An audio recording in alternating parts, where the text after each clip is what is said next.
지난 가을 제 소설 작은 땅의 야수들이 톨스토이 문학상을 수상하게 되어 저는 모스크바에 초청을 받았습니다.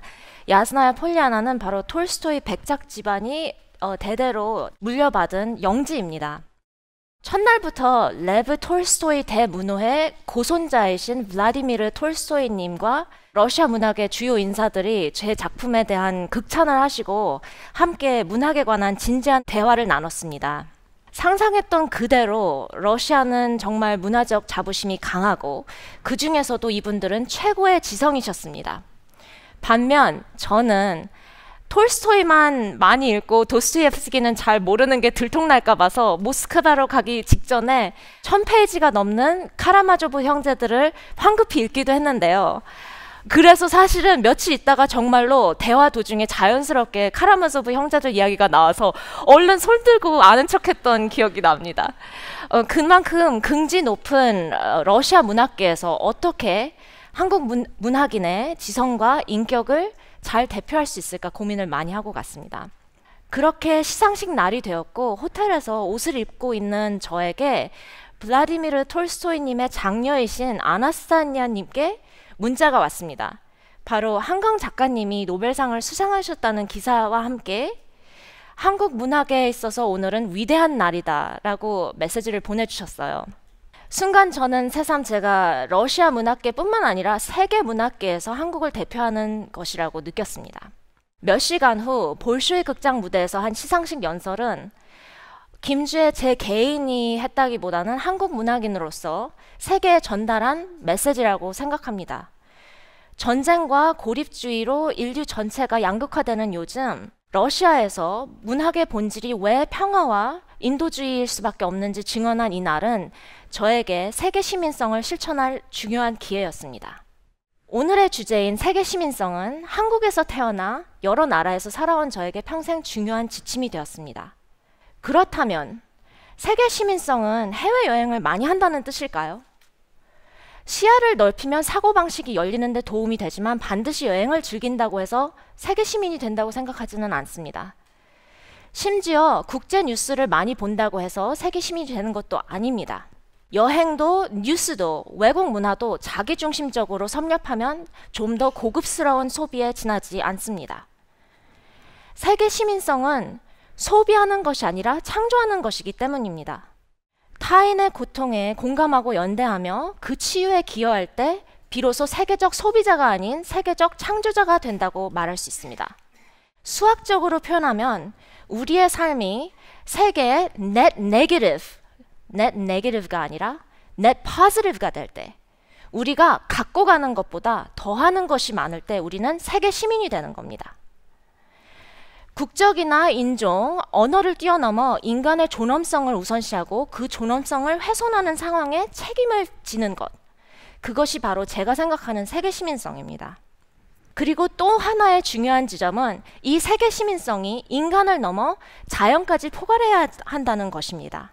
지금 지구에 사는 80억 인류뿐만 아니라 우리의 후손과 동물, 식물 등 모든 생명을 지탱할 파란 행성을 보존하고 남기는 것이 21세기 세계 시민의 가장 큰 과제입니다. 이처럼 세계 시민성은 내가 어떤 다국적 교육이나 문화적 경험을 가졌나가 아니라 내가 어떻게 환원하느냐에 따랐습니다. 한마디로 세계 시민성을 정의하자면 이것은 책임입니다. 얼마 전 BBC 프로그램에 초대받아서 나갔을 때 이야기입니다. 아프리카 난민 이슈를 다룬 소설에 관해 토론을 하는 자리였어요. 다른 초대자는 베를린에 살고 있는 영국인 펑크로커였습니다. 제 배경에 대해서도 물어보는데 저는 한국에서 태어나 미국에서 교육을 받고 지금은 런던에서 거주하고 있다고 설명을 했죠. 그런데 이 순간 제가 느낀 것은 독일에 사는 영국인 로커와 마찬가지로 저는 이민자가 아니라는 점입니다. 영국이 저를 받아들이건 배척하건 구애받지 않고 원하면 언제든 다른 나라로 가서 살 여건과 자유가 있습니다. 이런 식으로 외국에 사는 사람을 영어로 expat이라고 하는데 동일한 한국어 단어가 없다고 생각합니다. 그런데 expat은 주로 해외에 거주하는 백인을 연상시키므로 저는 오랫동안 인종차별 의식이 느껴지는 이 단어에 거부감을 느껴왔습니다. 왜냐하면 저는 약 17년간 철저히 이민자, 즉 이미그런트로 살았기 때문입니다. 입국이나 체류에 별 제한을 받지 않는 엑스팻에 비해 이민자는 이주하는 것도 어렵고 차별과 억압을 받을 확률이 훨씬 높습니다. 그리고 마지막으로 아프리카와 중동 및 세계 곳곳에서 전쟁과 기아를 탈출하는 난민들, 즉 refugees들이 누구보다 가장 많이 차별받고 억압받는 것이 비극적 현실입니다. 이 세 명칭의 사람들, expat, immigrant, refugee, 이 셋이 결코 본질적으로 다른 부류가 아니고 그 차이는 종이장 하나처럼 얇으며 태생, 국적, 거주지와 상관없이 인간의 존엄성을 인정해야 한다는 걸 저는 체험으로 배웠습니다. 그리고 이 체험이 저와 비슷한 배경의 사람뿐만 아니라 세계에 책임이 있다고 믿는 이유이기도 합니다. 저의 데뷔소설 작은 따릉의 야수들은 한반도에서 100여 년 전 일어난 독립운동에 관한 작품입니다. 이 소설을 집필하기 시작한 2015년에 한국 역사소설은 영미권 출판계에서 찾아볼 수 없는 것이었습니다. 저자의 이름 석자부터 등장인물, 배경, 철학까지 지극히 한국적인 이 작품을 저는 세계 독자를 위하고 세계를 향해서 썼습니다. 지금 생각해보면 무모하기 그지없는 발상이었고 혼자 원고를 쓴다고 해서 그것이 세계 독자는커녕 미국 독자에게 소개될 확률도 미미했습니다. 그러나 소설은 예상을 뒤엎고 세계 14개국에 수출되었으며 인터내셔널 베스트셀러가 되었습니다. 그 후로 정말로 수많은 독자분들과 만나고 메시지를 받았는데 한민족의 역사와 문화가 이렇게 다양한 세계인들에게 감동을 주고 이런 여러 의미를 지니게 된 점은 저에게 큰 개인적 영광으로 남았습니다.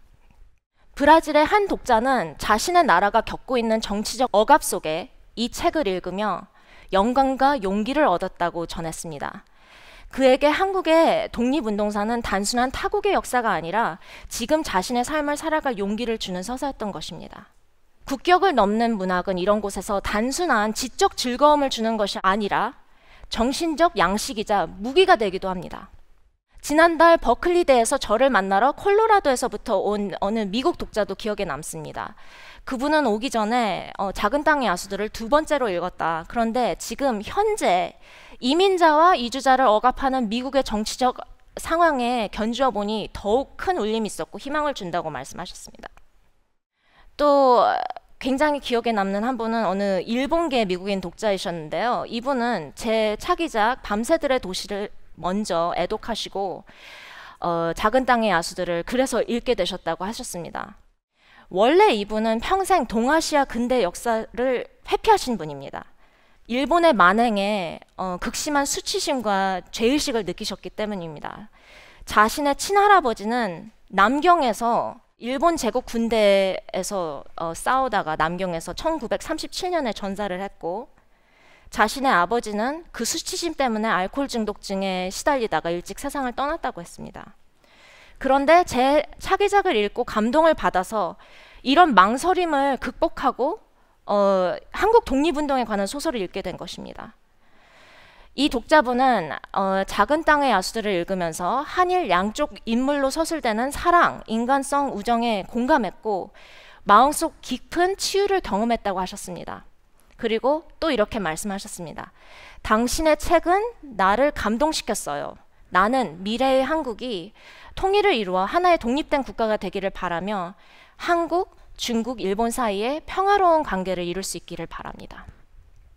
이처럼 핍박받는 이들에게 용기와 희망을 주고 상처를 치유하며 장벽을 무너뜨리는 일은 상투적인 표어가 아니라 세계 문학의 본질이자 책임입니다. 문학은 국경, 인종, 정치, 문화를 넘어 우리가 한 인류임을 상기시키고 서로를 연결시킵니다. 바로 이것이 세계 시민성의 시작이라고 저는 믿습니다.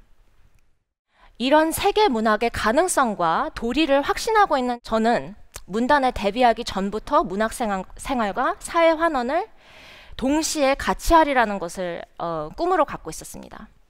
제 책들은 각각 호랑이와 표범, 보전, 소말리아 개발과 구조, 그리고 민간 풀뿌리 동물 보호의 수익금 일부를 보탭니다. 그중 가장 오래된 활동은 한국 호랑이와 표범 보전 사업으로 2021년부터 기부와 홍보를 하고 있습니다.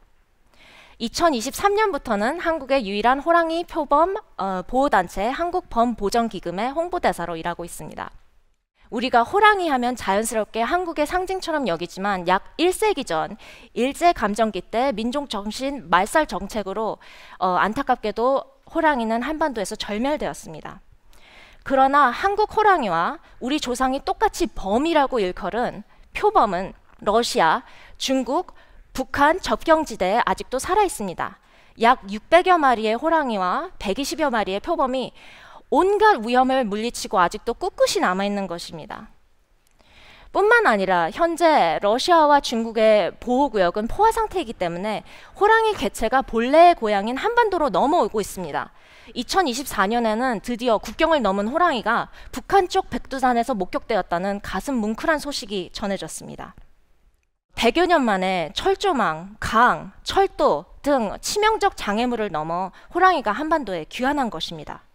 한국범보전기금은 러시아와 중국의 생태학자들과 협력하여 야생동물들의 유전자 연구를 하고 밀렵을 막기 위한 시스템을 구축하며 생태계 통로를 설립하여 한반도까지 이으는 작업을 하고 있습니다. 수십 년째. 고립주의와 정치적 갈등의 시대에 국적을 넘은 민간단체와 과학자들의 협력은 현대의 위기를 극복할 수 있는 범인류적 연대를 보여줍니다. 한국범 보전 활동을 하며 저는 절실히 깨달았습니다. 자연은 국경을 알지 못합니다. 인간이 정한 선, 정권, 이념, 경제적 이해관계와는 무관하게 생명은 본능적으로 연결되어 있습니다. 그리고 그 흐름을 방해하지 않는 것이 인간의 책무입니다. 세계 시민성이란 반드시 인류 사이의 연대만 국한된 개념이 아닙니다. 그것은 지구라는 공동의 집에 살고 있는 모든 생명에 대한 책임, 그리고 협력의 정신에서 비롯된다는 것은 한국범 보전 활동을 하며 매일같이 체험하고 있습니다. 세계 시민성이란 어디에 살고 있느냐, 몇 개의 언어를 구사하느냐, 어떤 다양한 문화를 체험했느냐의 문제가 아닙니다. 심지어 문학이나 스포츠, 영화 등 어느 분야에서 세계적 우수성을 입증받는 것도 아닙니다. 세계 시민성은 범인류적 책임에서 판단된다고 생각합니다. 누군가는 여러 나라를 오가며 살고 있어도 오직 자기만을 위한 삶을 살고, 또 누군가는 한평생을 한 도시에 살면서도 온 인류를 향해 마음을 열고 책임을 다합니다. 작은 땅의 야수를 통해 저는 민족과 국가의 경계를 넘어 보편적인 인간의 고통과 존엄, 용기와 구원의 이야기를 전하고 싶었습니다. 그리고 한국범 보전 활동 및 아프리카 구조와 동물보호 사업은 제가 한 사람의 세계 시민으로서, 세계 문학을 쓰는 작가로서 문학의 본질인 인도주의 정신을 실천으로 옮기는 일이기도 합니다. 세계 시민성은 결국 우리가 얼마나 멀리 나아갔느냐가 아니라 우리가 얼마나 깊이 연결되었냐의 문제입니다. 그리고 모든 인류가 공유하는 가치, 즉 자유, 평등, 존엄성, 사랑과 자비를 언어로, 예술로, 과학과 사회운동으로 전달할 때 이 연결은 이루어집니다. 세계 시민이란 어느 나라도 쉽게 여행하고 체류하는 사람이 아닙니다. 이는 인간과 생명과 지구에 대한 책임을 자발적으로 선택하는 사람입니다. 저는 종종 이런 질문을 받습니다. 그럼 문학이 세상을 정말로 바꿀 수 있다고 생각하십니까? 한 권의 책이 단 한 사람이 세상을 바꿀 수 있습니까? 저는 그럼 이 이야기를 합니다. 2021년 초 작은 땅의 야수들 계약 후 선인세를 받고 저는 처음으로 목돈을 뜻깊은 일에 기부하게 되었습니다. 그래서 러시아의 비영리 호랑이 보전 단체인 피닉스 펀드와 화상 채팅을 하게 되었는데요. 저는 오랜 꿈을 이루게 되어 신바람이 났죠. 그래서 행복하게 그 피닉스 펀드의 대표님께 이 단체의 5년 계획이 뭐냐고 여쭈었습니다. 그랬더니 피닉스 펀드의 대표님은 이렇게 말씀하셨습니다. 앞으로 5년 성과를 바라보고 기부하지 마십시오. 그러나 지금의 마음이 진심이면 앞으로 20년, 30년 뒤의 성과를 바라보고 꾸준히 지원해 주세요. 그러면 진정 좋은 결과가 있을 겁니다. 그 순간 저는 고개가 수그러졌고 저의 성급함을 뉘우쳤습니다. 그리고 더 차분함과 인내심을 갖고 앞으로 30년을 바라보며 노력을 보태기로 마음을 먹었죠. 그러고 나서 약 5년이 지난 지금 이 순간 돌이켜보니 사실 5년 계획을 여쭈었을 때보다 그때는 상상도 못했던 많은 보전 성과가 있었습니다. 톨스토이 상금 전액을 기부금으로 러시아 국립공원과 한국보전기금의 공동 연구에 지원하고 양국의 협력을 활성화시킨 것과 또 전 세계적으로 호랑이가 한국의 자연유산이며 대한독립의 상징임을 각인시킨 점 등입니다. 그런데 처음부터 이런 구체적인 계획이 있었던 것은 아닙니다. 다만 진심으로 꾸준히 실천하다 보니 하나씩 다음 계단이 보이며 한 명의 개인으로서도 어떤 영향을 미칠 수가 있었습니다. 만약 지금 여기 계신 모든 분들이 자신 책임의 범주를 개인이 아니라 세계로 넓히고 5년이 아니라 30년 미래를 바라보고 자신이 선택한 분야에서 꾸준히 기여하신다면 세상은 분명히 바뀝니다. 우리 모두가 세계 시민으로서 책임을 다하는 것이 가능할 뿐만 아니라 꼭 필요하다고 저는 믿습니다. 세계를 무대로 활약하는 것뿐만 아니라 세계 곳곳에서 고통받는 이들에게 애정과 관심을 나눠주세요. 그래서 단 하나뿐인 파란 행성의 밝은 미래를 같이 이끌어 가시기를 바랍니다. 감사합니다.